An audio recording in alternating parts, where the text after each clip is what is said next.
Let's open with the minutes.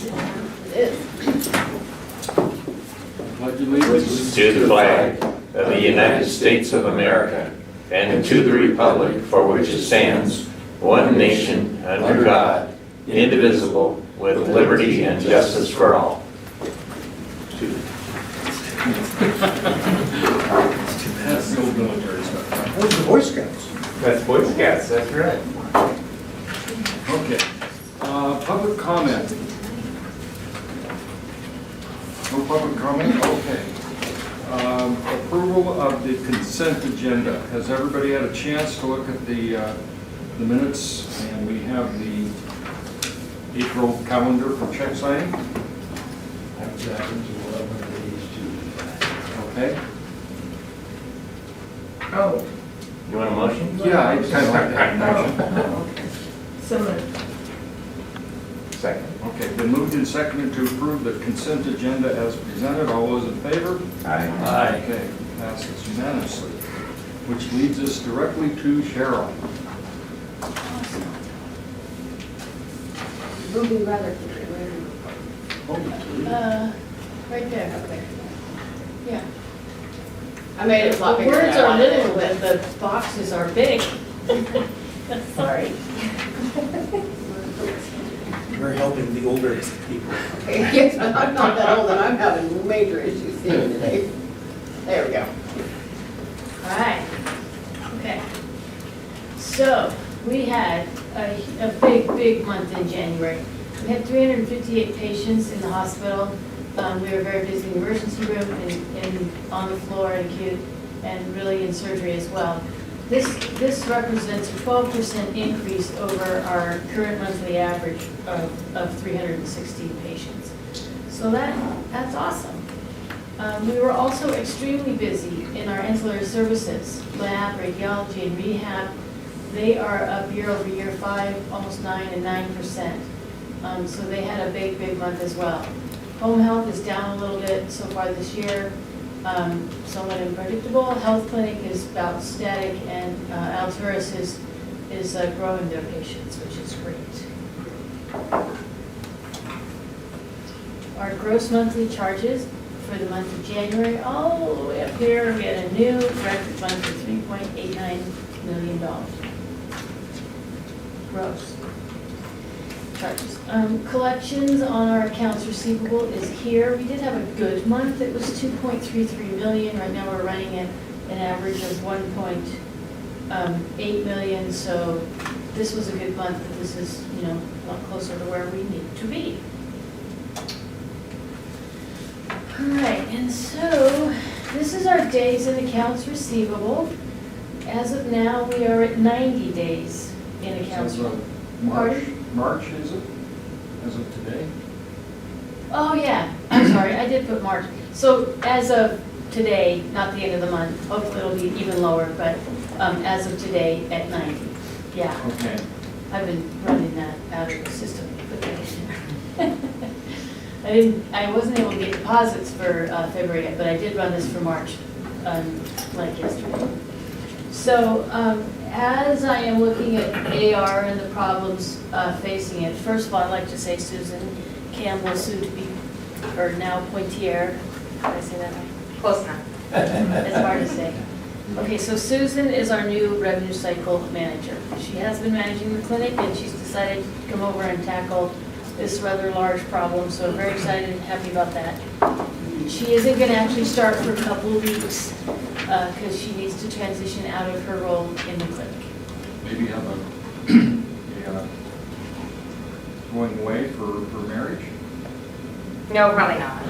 No? No, not for a while. We just made it official. No. Okay. No time, we have to tackle AR problems. We don't have time Good. for that. That's right. No Once you get vacation. started, you don't get a break. That's right. Tell the days in AR at the Target place. There we go. All right, so because I've been spending more time looking at business office and revenue cycle this past month without a manager working there, one of the things that I was looking at is that our total accounts receivable at the end of February is was $8.7 million. And when you look down into it, you find that our private pay people, so the balances that our patients are making for, because they either didn't have insurance or the portion of their healthcare they had to pay for themselves, there's $1 million that people are making payments on in our AR. $1 million. A lot of hospitals would just basically write that off or send it to collection. Some of them would, and we've talked Yeah. about this before. Most of them take this out of their AR Right. before they tell you what their days in AR are. If we do that, our days in AR would be at 72. Still way too high, but a lot better than 90. And so that's something we need to, Susan and I have talked about it. We're gonna look at it more closely. I mean, maybe we need to write more of it off. Maybe we need to be more aggressive in pushing people to make bigger payments. And, you know, I think that's something that's gonna have to be a Charlie and the board weigh-in decision, because, Interesting to look at the trends and how that goes. yeah, we You can know, glean that information out of our Yeah. system. When you put AR on the balance sheet, you can put, you know, the regular AR and then their contractual, you know, the. Yeah, Contract. So we can, yeah, we could, yeah, We used to do that, I think, years ago. Was that right? Yeah. really? Oh. I don't know that CPSI supports it, but I also don't know that it would be that difficult of a manual process. It would be a helpful thing to do. Yeah, I do think it would be a helpful thing to do. And I think that when we make a transition to another EMR, we would ask that we could set those private pay contract payers up in a separate bucket, so we could right. truly separate them out and just, you know, look at them differently. Okay. I am also looking at a couple of doctors pretty closely who are adding to our days in AR, and we're gonna try to put a little more pressure on them. So, yeah. All right, so days in AR, working on it. So here's another one, is the days cash on hand at the end of January was 65. Not especially good. So the one thing that would lighten this load is, this is all of the money that I am waiting for that's non-AR money. So we have our at the end of January, we have to pay our provider tax. That's the tax that we're paying. So we pay it out by the end of the month and we get our money back 5 days later. But still, it's $300,000, a lot of money. We're waiting for our cost report money from Medicare. We're waiting for cost report money from Medicaid. The Department of Corrections, we're creating a bill for them, and we should get that $110,000. And this money really pertains to, most of that money is for last year, not this year. And then we have been waiting to borrow $400,000 on the bond at several months of construction on the clinic. Just about the time we decided we wanted the guy to come out, we started having winter storms, and it didn't seem like a good idea to make him drive over here through the really nasty You weather. have to stay and really do a good job. Yeah. So he's coming Monday. So after he comes, I should be able to get that money pretty quick. So if you added that $1.38 million to our cash, if we would have had that money by the end of January, that would have brought our days in AR up by 17 days. So, How about the California clinic, when they finally received something from Medi-Cal? yes, oh, yes, So, yeah. You want me to tell them that we didn't get paid again? I noticed that. So we actually called and We expect fireworks when that's happened, please, Cheryl. I'm Over expecting the champagne. Charlie promised champagne. I did. Um, She said, see, we got it approved. And I said, when the money arrives, check it. So, we can go into the system and see what's going on, and it said they were manually processing our payments. Okay, fine. Didn't come, so we called, And we finally got a hold of somebody, and they said, and they looked into it, and a day or two later, they called us back and they said, yeah, we made a mistake, and we're fixing that. Thank you. So, we're still waiting. Sorry. What do you say, CMS? So, anyway. Moving on, profit and loss. In our very good month, we had net revenue of $3 million. We budgeted 2.5, so we're $450,000 ahead in revenue. Wages and expenses, materials and services, a little above budget, below budget. Our total expenses were $177,000 over budget. Left us with a gain of $91,000, which is $275,000 ahead of where we would have budgeted. The net for the month was $283,000. Very good month, $250,000 ahead of budget. So year to date now, we are just off of our projections by $250,000 in expenses. Revenue, that's revenue. Expenses, we are under here by 108. So right now we have, we are just $145,000 under budget for our gain, net gain loss, and ahead by 76 on our net. So that was quite a turnaround month. Yes. Very good Great. month. Yeah. And What percentage are you using for contractuals for the reduction from gross revenue? Usually 21%, so what I do is I look at it every month, both the month and the year, and if I think it's too low, or sometimes even way too high, I adjust it closer to 21%. Okay. And that's been our history for the last several years. Well, I feel like it's a little, yes, that's been our history. I feel like it probably is a little bit higher than that, and we've been talking about that. The only thing that concerns me is Whipley is very happy with where it's at, so they actually remember they unbooked some of what I had booked. They thought I was too conservative, so it's an ongoing discussion. Okay. Yeah, I So you know. think this might be a little more conservative than, I think it's a little bit less conservative than I would like it to be. But we're really talking just a couple $100,000. Couple under here, couple under there.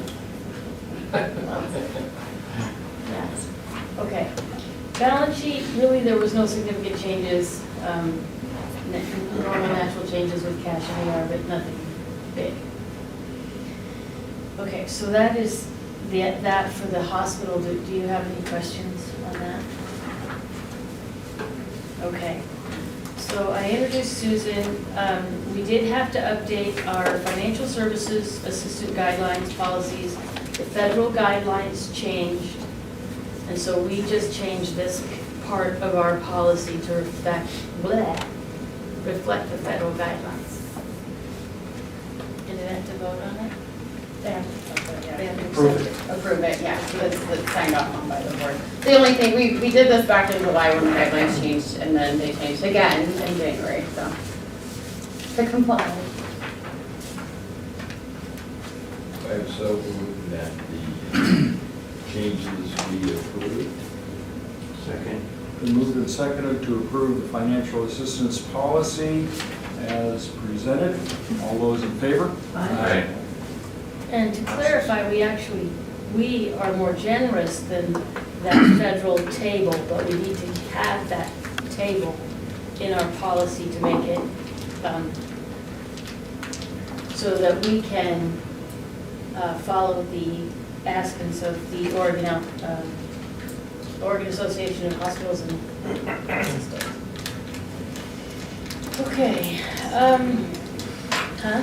And then, Yeah, lots of other. Lots of other. Recap. What?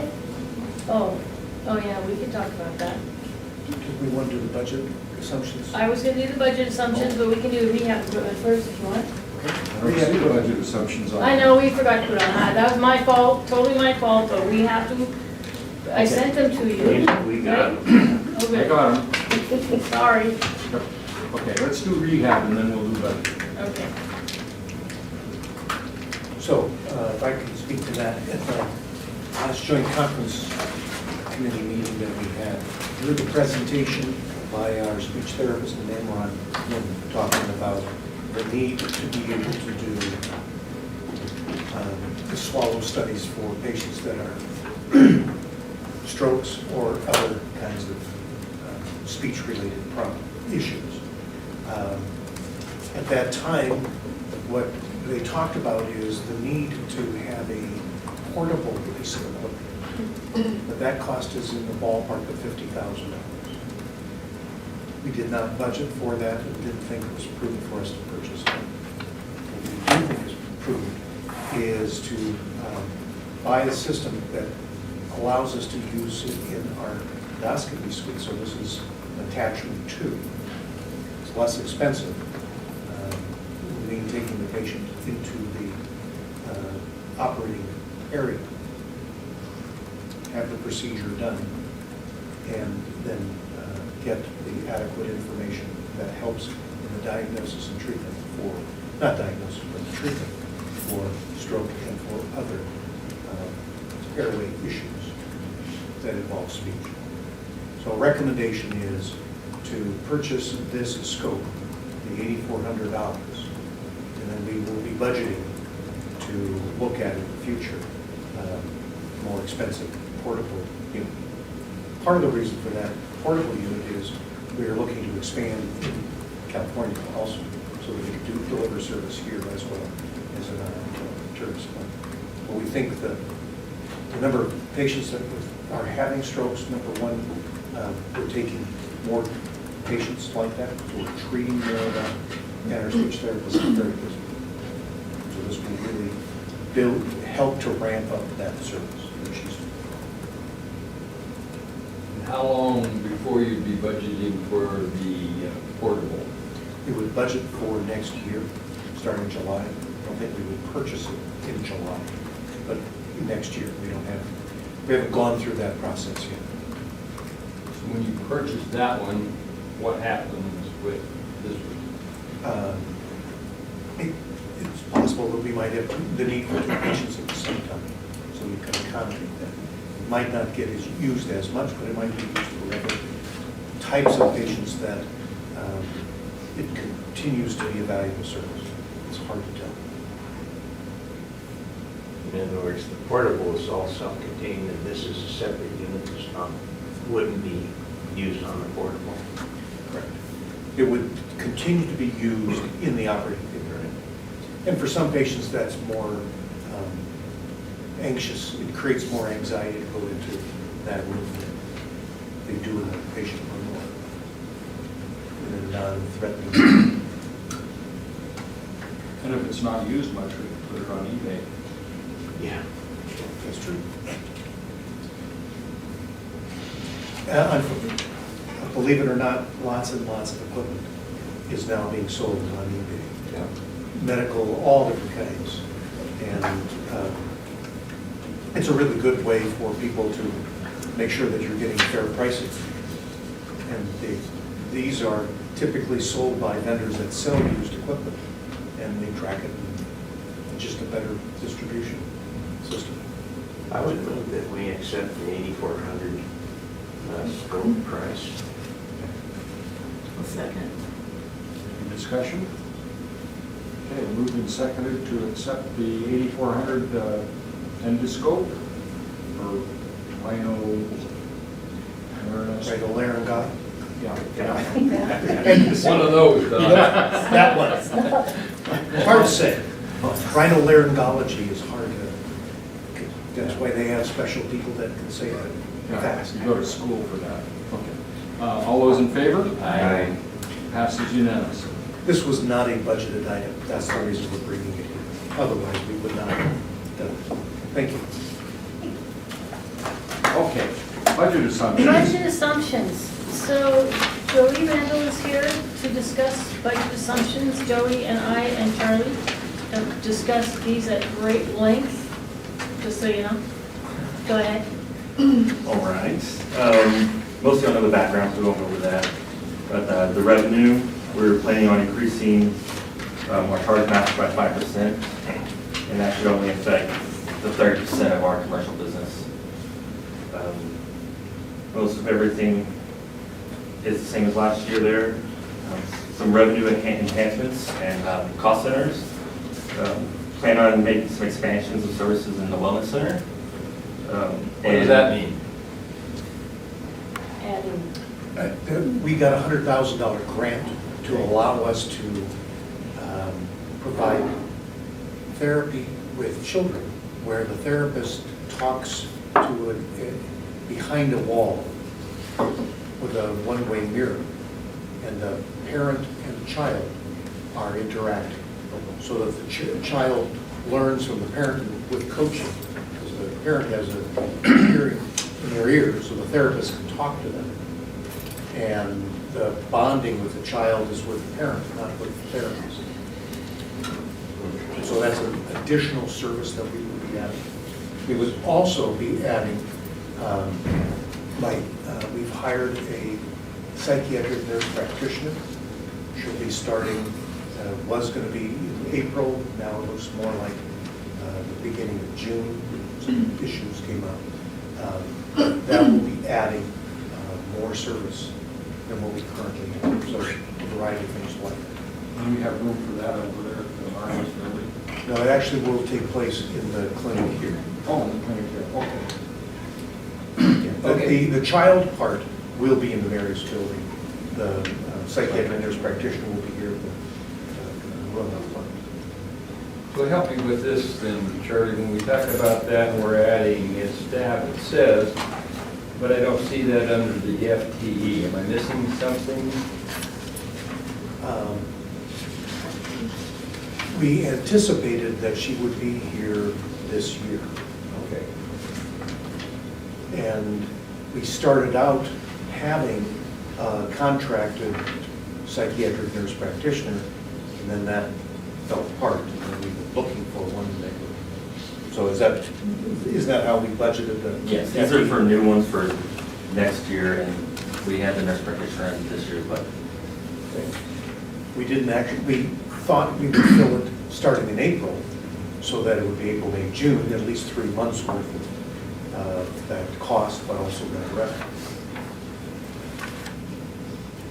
It now looks like it's a little bit closer to the end of the year, but it's still a very positive addition to the service we're delivering. And that will take, if all goes as we anticipate, it will greatly help our primary care physicians who right now are writing the prescriptions that patients in wellness center are requiring. We have some that's being done by a contracted psychiatric nurse practitioner out of Portland, doing it telehealth. This will allow us to have, we go from 4 hours to 40 hours in a week, so it's a significant. And I guess I'd have the same question with the EMS transport service. We never really know what's going to happen on that. So whether we think, we try to predict what will happen, it hasn't happened.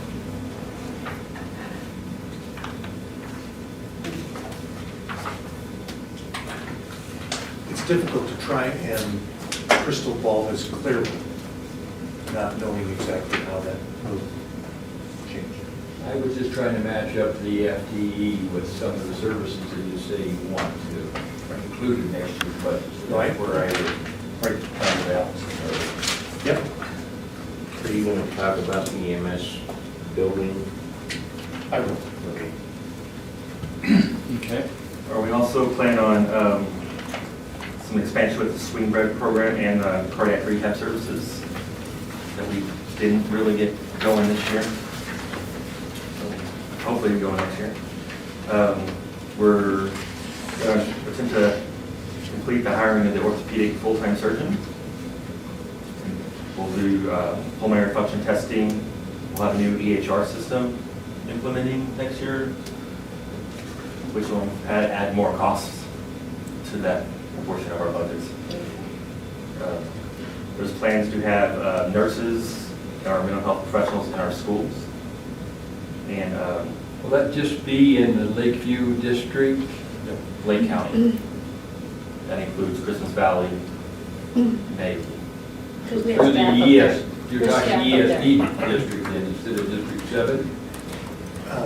When we took on both mental health and public health, we had the obligation for the entire county. So we currently have staff in Christmas Valley that are delivering both mental health services and public health services. So what we are negotiating right now with the school district is through ESD to deliver services in each of the schools. And so it's a combination answer, but it would be not just District 7, it would be the entire county. And they'll help provide resources for. They have some monies for it, yes. And we're trying to figure out how do we make those monies accommodate all of the needs. We're planning on purchasing a second ultrasound machine. They're pretty busy over there. They think they need another one so they keep up with the demand. And we planning on hiring a family practitioner in our RC here and down in Alturas. Our contractual adjustments, we don't see any changes as to the percentage of revenue for this next year. This is staying pretty constant. And then our non-operating revenue, our grant people are working really hard on getting more and more grants, and we're seeing more and more of those come in this year than we were really expecting. General fund tax revenue is not going to go down as that pipeline depreciates. We don't foresee it going down. We're not County any has great it. deals. No, the revenue should go down as it depreciates, but I don't know when you're projecting. We really get our numbers from, we ask the county to tell us what's going to go. Okay. Yeah, we don't really know. You know what I mean? So have you asked the county? Yeah, we ask the county. Okay. Good. For our salaries for next year, we just updated our Teamster contract in January, and our O&A contracts will be renewed in July. Our FTEs that we're going to be adding will be 3 full-time security personnel, a full-time nurse for the schools, our orthopedic surgeon, and hopefully 2 physicians, 3 maids, and a respiratory therapist in the sleep lab. We expect our benefits to increase by 5%. We're thinking that's pretty conservative right now. And then our pension rates will stay the same. Our materials and services, we're expecting a 2% increase with inflation, but we're expecting with our new supply chain manager that they're going to be able to reduce those expenses by 2 to 5% for the year. And we're expecting interest depreciation to increase as well as we finish up with our buildings and completing our loan. We do expect our cash to increase with our construction spending going down and Susan bringing in more cash. A little bit of neglect, that's all. Our equipment purchases will be what we need for our strategic plans. We'll be adding the ambulance barn and a new EHR system. And our debt will level off as we finish our building and get the rest of that $14 million. And our unknowns are pretty much the same as last year's with legislative changes, the adding or losing positions, and local businesses, if we lose key employees, and catastrophic events. Any questions? Questions? I already asked mine. Okay, good. You ran out of words, huh? So Thank you. So moved that we adopt the budget assumption for fiscal year 2019 as presented. I'll second that. Okay, we moved and seconded to adopt the budget assumptions fiscal year 2019-20. All those in favor? Aye. Passes unanimously. About 2019 instead of 1920. Oh,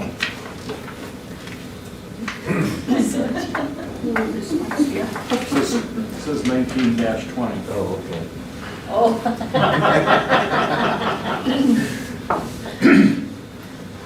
I'm a whole century ahead of you. Thank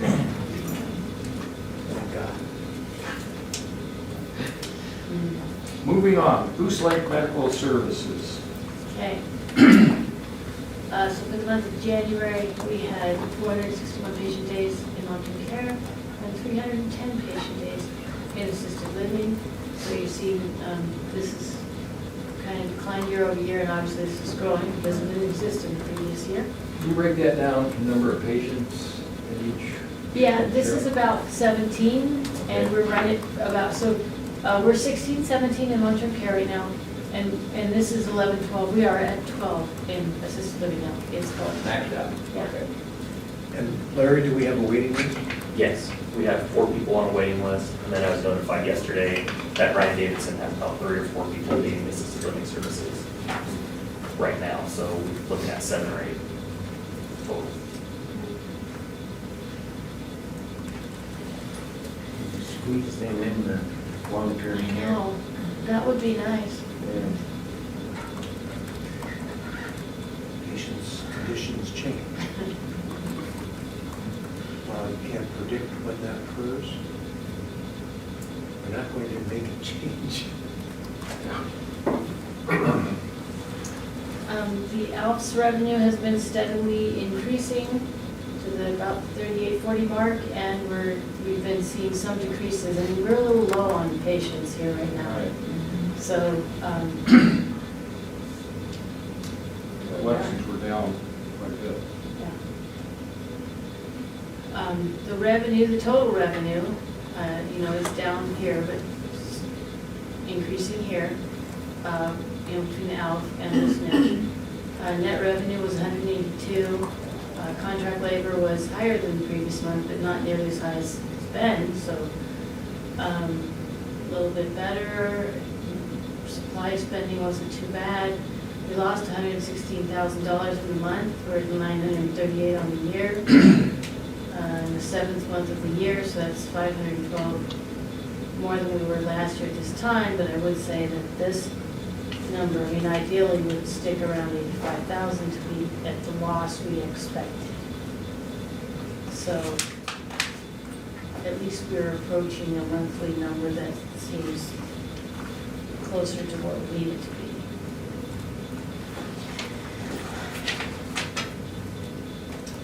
And DME business did record a loss of $11,000, not because their revenue went down, but because their expenses went up with paying that consultant. They still have a year-to-date profit of $8,000. So this is, we knew this was happening. We did, choose to do that with DME specialist and the But that consultant was a one-time shot, right? Right, yeah.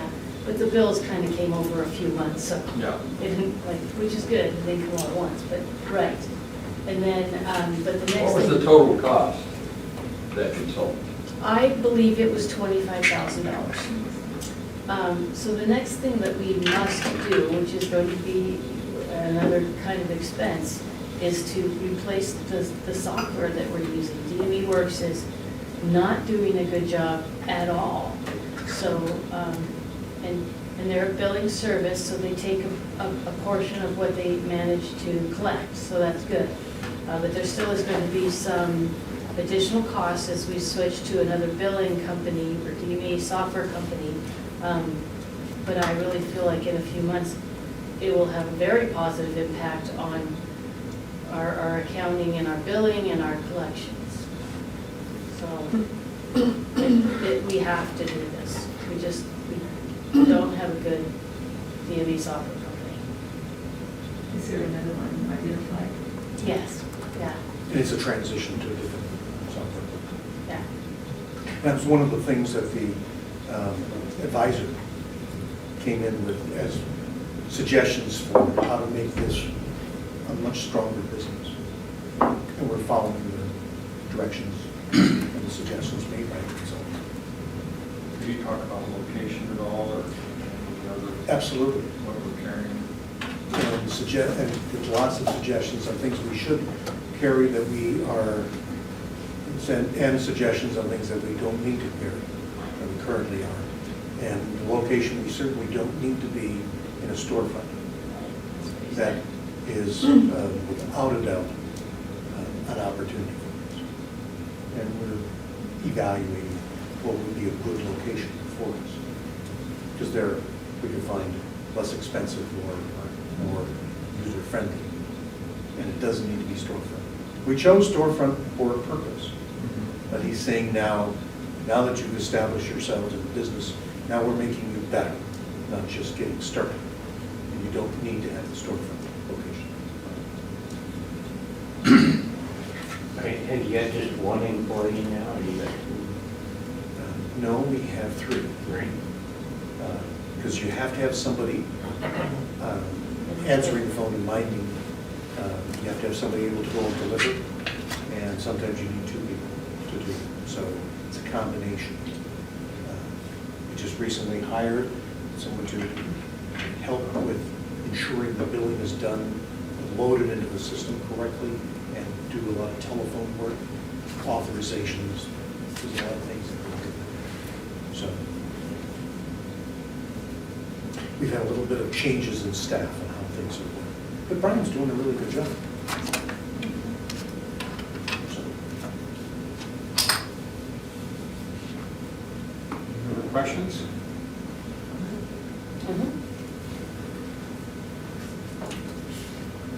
Okay. I think you're up, Teresa. Nursing report. Well, I don't have a lot to say.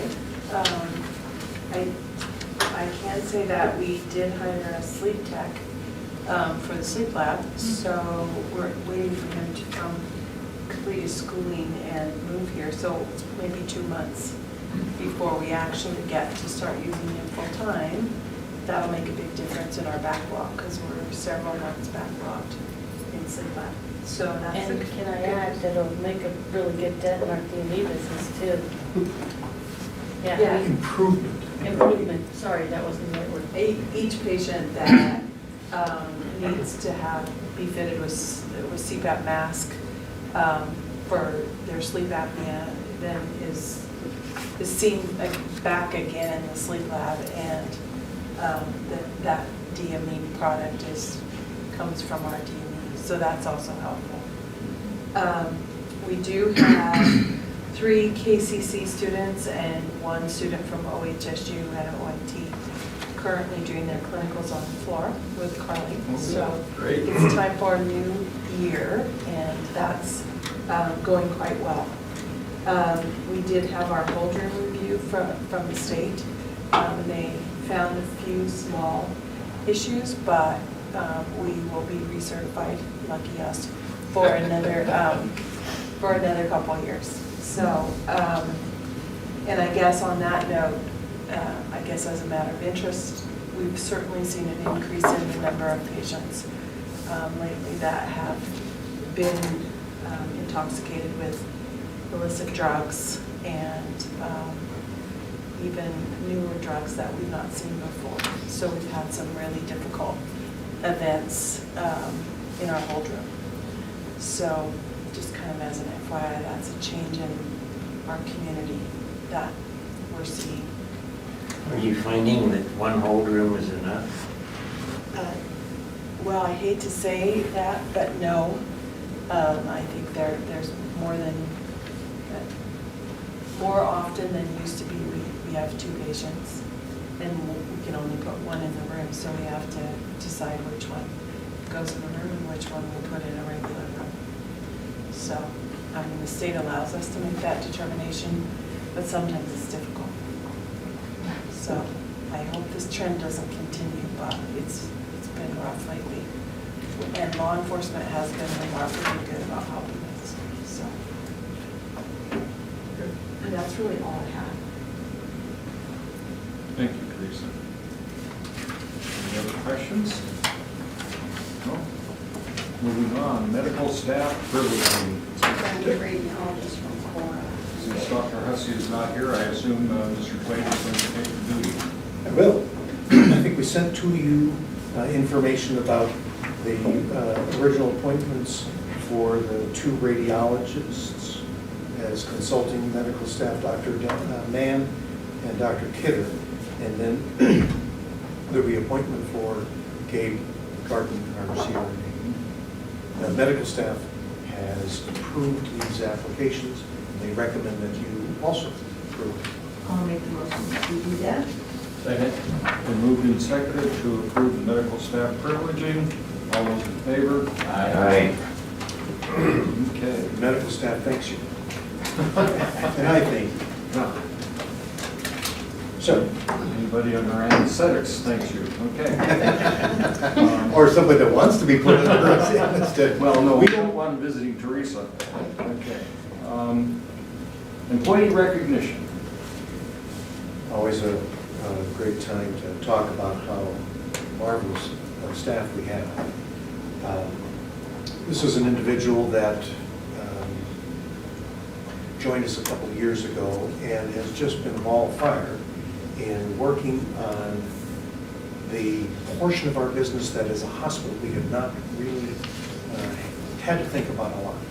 As we have taken on more and more of the issues related to population health through our CCO roles and through mental health roles, it has become a bigger and bigger component of the services that we're delivering to our community. This individual has been very involved working with the community, finding and helping create opportunities for community members to engage in healthy behaviors, sober nights, activities that really encourage the kind of behavior that we want to see happen. This is Francine Winters, works in our prevention office. She works on all different kinds of prevention, everything from, this is time that we talk about problem gambling as an example. There, you may have seen in the paper that there's the number of people that have problem gambling in this state, let alone in the country. We don't have any casinos here, so it's not readily available, but you forget about online gambling.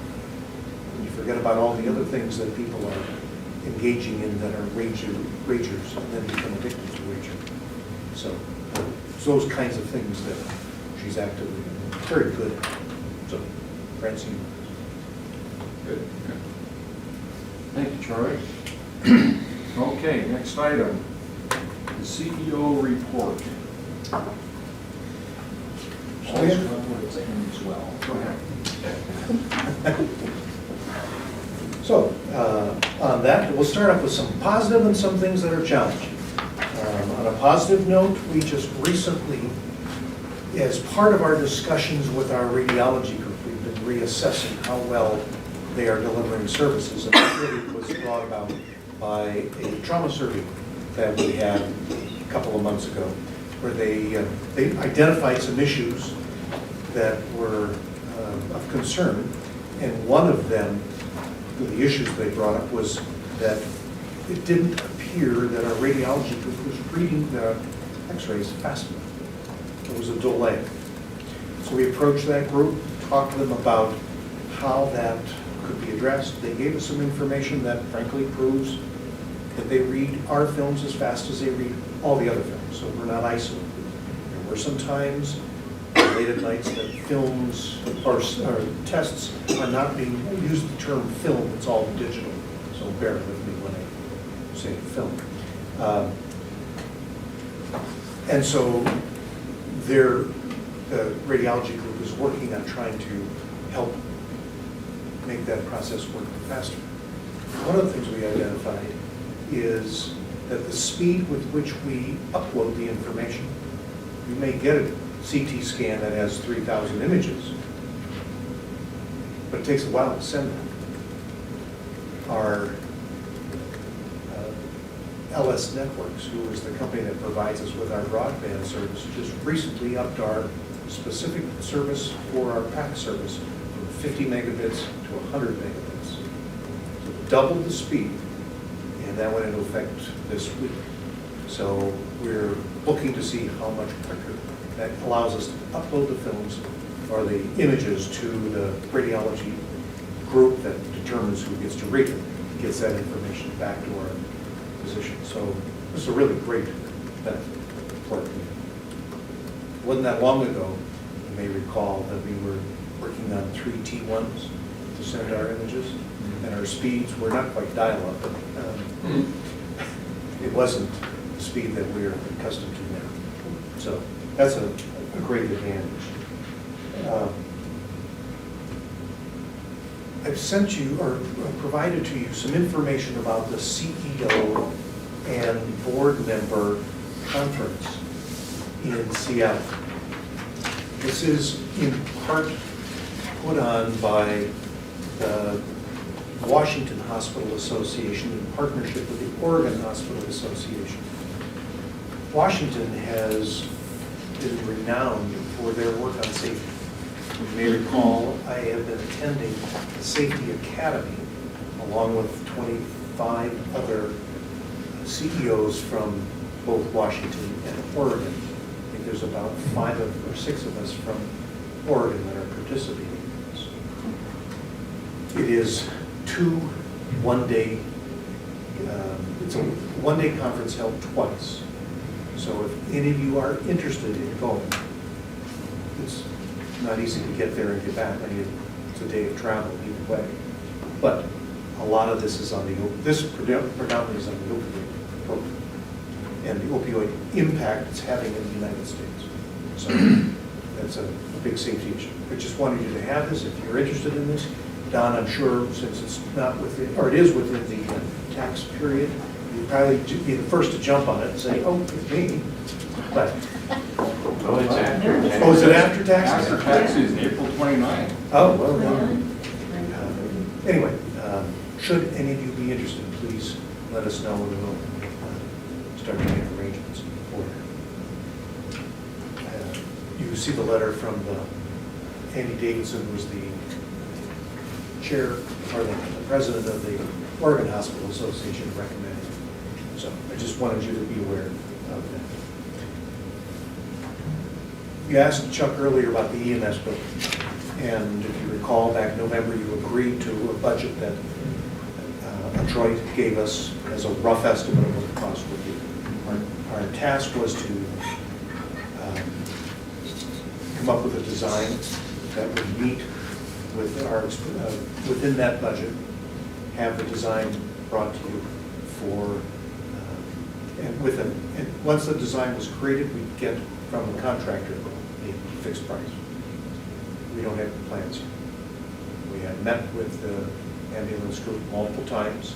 You were involved, I think you were involved. Darrell Anderson is working on the plans. He's confidently told me that they'll be done soon. And once those are done, we'll be able to get those to the, there's a couple of contractors that have expressed interest in bidding on this. Will the plans be acceptable to the EMS group? As far as I know, they have been, they were involved in every portion of the planning. They understand the cost limitations. There was some discussion unofficially, I don't have this in writing, that they were going to participate with some of the cost. To what extent, I can't answer that because I've only heard sort of verbally what they might do. There was some talk about lending us money. There's been some change in that. So until we have final drawings, and they have been actively involved in saying this is what they want and what we have challenged whether we can afford it or not. And I'm waiting on the plans. As soon as I get those, I will get those off to the contractors to get pricing. And they all understand that we have to have this completed before the end of this calendar year to meet the requirements of the Washington Federal Loan or Bond requirements. Okay? Any questions about that? Hasn't changed in location. It's changed around a little bit. You saw the last iterations of the drawings. But that's kind of where we're at. Acceptable? Oh, yeah.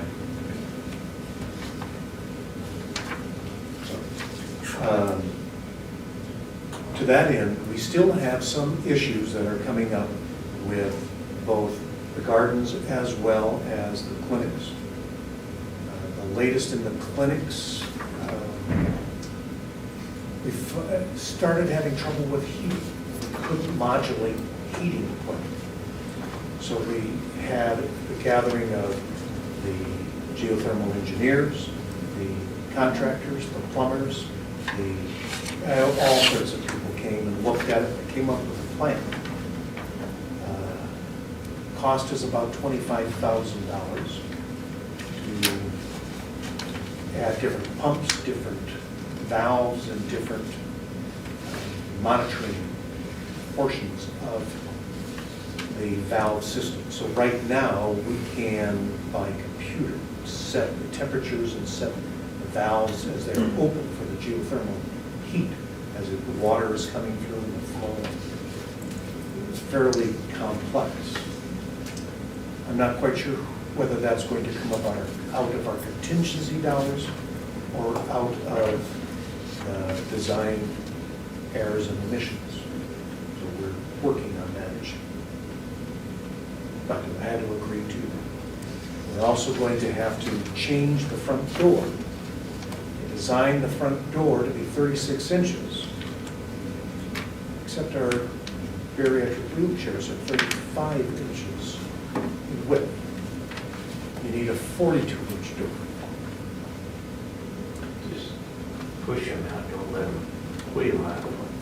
Well, when you have someone who is frail and has skin that can easily tear, you subject patients to undue risk, and to our employees to undue risk. So we are addressing that issue. Lastly, in the gardens, we've had some pipes freezing. Internal pipes, not only external. So the architects have been working on this. They have a plan. We don't like the cost of the plan. Implementing the plan. We have not had any freezing pipes since we made some changes, but the design is still of concern. I talked to Pinnacle just before the meeting about what our next steps are. But we've had some cold weather. Still, we shouldn't be having internal pipes freezing. So these are the kinds of issues that, while I don't want to have, they keep me up. Be good too. Any questions about the other portions of these issues? We will be, as Joey said, we will be starting our negotiations with the Oregon Nurses Association. We're looking to it being sometime in May, so hopefully by the time we have our budget put together, we'll have better ideas of what our costs are going to be. We just got our notices this week on who will be negotiating with us, and we're trying to set dates. So we'll have that information to you as soon as we have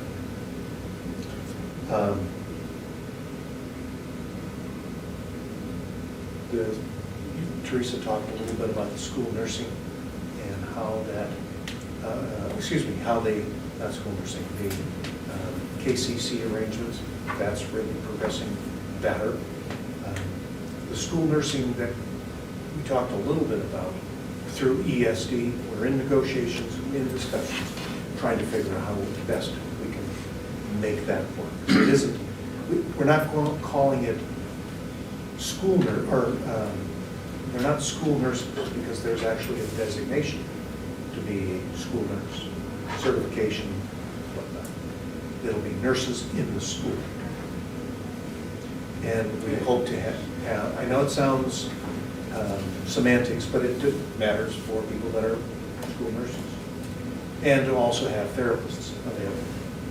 And that will help us a lot as we care for clients that we're seeing in the Marius building, identifying them quicker, a lot of other things we'll be able to find. I hope to have something done, certainly while we're working on it for this school year, but maybe before, not really go into effect until next week. We'll see. On April 1st and 2nd, we will be having the Oregon Health Policy Board will be meeting in this room. We'll have their meeting on the 2nd from 8:30 in the morning, I believe, until noon. They normally meet, I believe it's in Portland, but it could be in Salem. They're all coming down here. The Monday afternoon, they want a tour. We will be working on what things they want, what kind of organizations they want to see. I anticipate they'll want to see what we're doing with mental health, what we're doing in our clinic, how we're integrating with public health. So you might, if you are available and want to sit in on the Oregon Health Policy Board meeting on Tuesday, we'll make sure that we have room for you. I'm sure that Chuck would like to go bowling. Yeah, I was gonna suggest it, but I didn't want to get fined. Yeah. Well, I can't speak to what they're going to do after hours, but we'll certainly make that available as a suggestion. That's all that I have. except- Charlie? Certainly. An update on the EMS search? Not EMS. EHR. Whatever it is, electronic. Electronic health record. Right. Be happy to talk a little bit about that.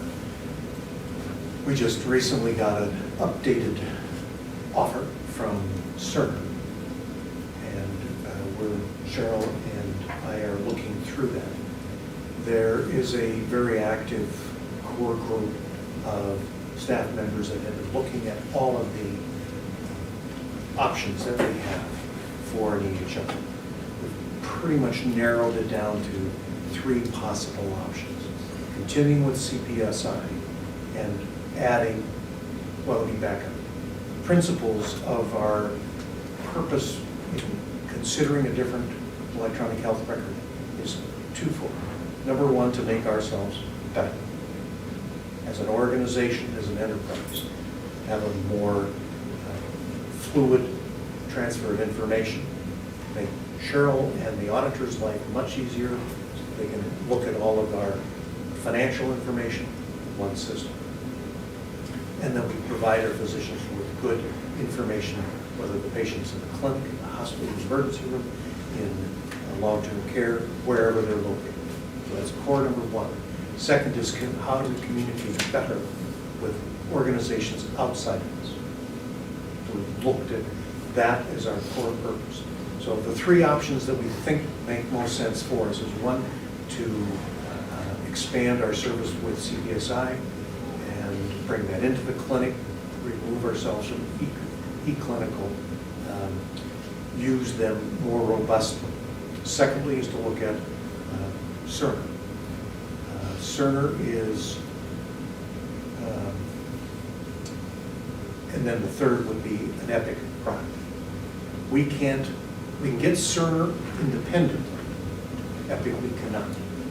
So in order to access Epic, we would have to partner with another hospital. Why is Epic important from our standpoint? 70% plus of all the hospitals in the state of Oregon are on an Epic property. So we want to communicate better with other Epic hospitals. It makes sense to have the same software. It's easier to send data back and forth. In order to access Epic, there are a couple of partners that we could consider. One is St. Charles. They have come and made a presentation. We have looked at an installation that they currently have, which is in Burns. And we've asked them for information. We have some pricing information. Next is to look at OHSU. OHSU has said they'd be willing to extend their version of Epic. We have yet to have a presentation or have any pricing information. It's been slow coming. As we look at these proposals and we look at these organizations, when we partner with somebody, it's very difficult when they don't act very much like they're interested in our business. Cerner, because they're delivering the software to us directly, and CPSI. They're Johnny on the spot, they sell well, they give us lots of presentations, they provide, we ask anything, they provide it to us in terms of information. How well will the product work for us? So we've been stymied by the ability to really understand how the relationship with an Epic partner would be. At some point in time, we're going to have to decide whether we want to, what our recommendation is going to be. These three systems, each one are the in-house storage or cloud storage? What? So in each case, what they offer is they've moved predominantly to a cloud-based product, but they have a backup system so that should the internet go out, that you use a resident processing until it comes back up. And they have different solutions for that, but it's essentially a resident server. It's not like we currently have where everything is here. And if the internet goes down, we continue to operate as we have, by and large. So it's just the iterations of how the software works. So I keep getting frustrated, as our group does too, but they want me to make a recommendation to you. We can't get a good proposal from the Epic partner organizations. And so part of the challenge is, at what point in time do we say nothing? If they're going to treat us like this, what is that? How does that mean they're going to treat us once we're a partner? And that it's a very real concern, trying not to let that be a bias in determining what is the best for our organization. Of the three, which one fits you financially best? So none of them, CPSI has embedded financials, and I think they're terrible. I mean, honestly, I think the accounting is terrible.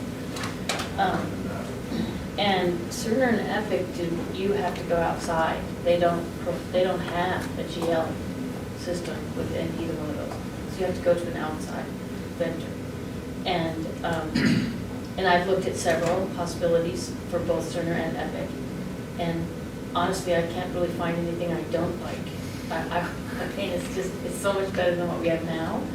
And so it really comes down to cost. For me, it's going to. I mean, the GL accounting is not a new thing. Not rocket science. No, it's not by a long shot. So I really feel like I'm going to be most influenced by dollars, just because I thought they all looked good.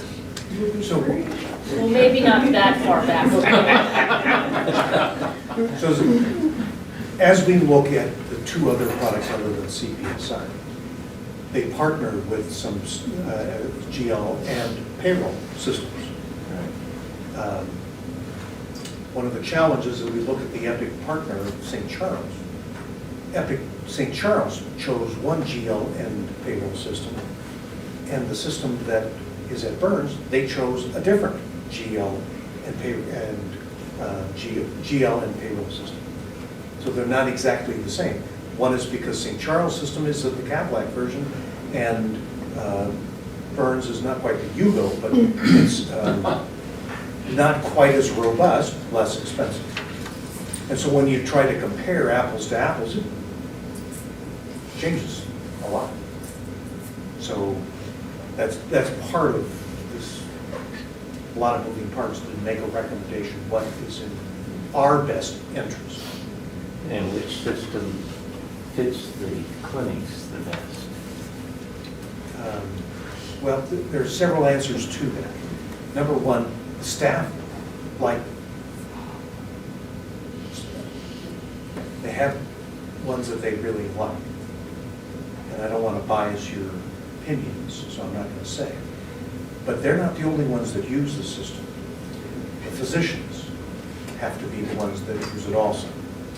And so their statements that, yes, they would absolutely use it, have to be tempered with how well have they used it in the past. And while we want to encourage and give every incentive possible to make it as easy for them to use it, we have to be realistic about how much they are going to use it. And try to make it as easy for them to use. In each one, we can talk to physicians that are outside of our community that will tell us how great one product is or another. Everyone has different levels of computer skills, some more so than others. So it's hard to get a clear answer. Okay, you use the little 8-ball and turn it over, buy Epic or buy Cerner. All of them are expensive. Okay. Yeah, oh, yeah. And the biggest challenge is once we make a recommendation to you, we'd like to try and get that before this next year, we have to run 2 systems at the same time. It'll take a year of planning to convert if we're going to change. Or even, it may not take a full year, 12 months, for changing if we stay with CPXI. But that means you pay for 2 systems at the same time. You would need to put that in your budget too. We have not put in a budget of adding several more IT people, because that's often what is done. It's just very, very expensive, and we try to do it as frugally as we can, but it's a lot of work. Does that answer? You have any other questions I can maybe address? Maybe you need to do some programming again, Chuck. Well, I was going to suggest to Dr. Fritz, but he'd give you a good GL, I know that. We're trying to put together a very extensive side-by-side comparison to present to you at some point. So that you will get a very long presentation in the not-too-distant future, we hope. Our goal is to have it, after all the research, you will agree that our recommendation is clear. It's a challenge. It is. Yeah. And it's no easier than it was in 2009 and 10 when we looked at that time. We're just much more of a complex organization than we were at that time. We've tried several clinic systems and what have you. Just, it's always a challenge. And part of the issue that we have to keep thinking about is, if we're going to make this change, we don't want to be like some systems that have had 3 systems in 5 years, because the choice wasn't a choice. It's difficult and it's expensive. But I'm from what you said in budget assumptions, I'm assuming that you aren't really budgeting next year to be a conversion year. Right. No, we aren't. Okay. We are going to, that's part of the cost, is to have that cost embedded, because there's going to be a lot of work to get that. So if we say we want to start July 1, that means July 1 to start the planning, but we start the payment for it. And we may not go live until July 1, 2020 with a change, but you still have to pay for it. Any other questions? I notice that we have a, We do, that she's ready for executive session. executive session. Okay. Oh, no, not the catalyst, that's just information. Oh, okay. Anything else? In that case, we'll go into executive session under ORS 192.660, bracket 2, bracket A personnel, bracket C medical staff, and bracket H legal.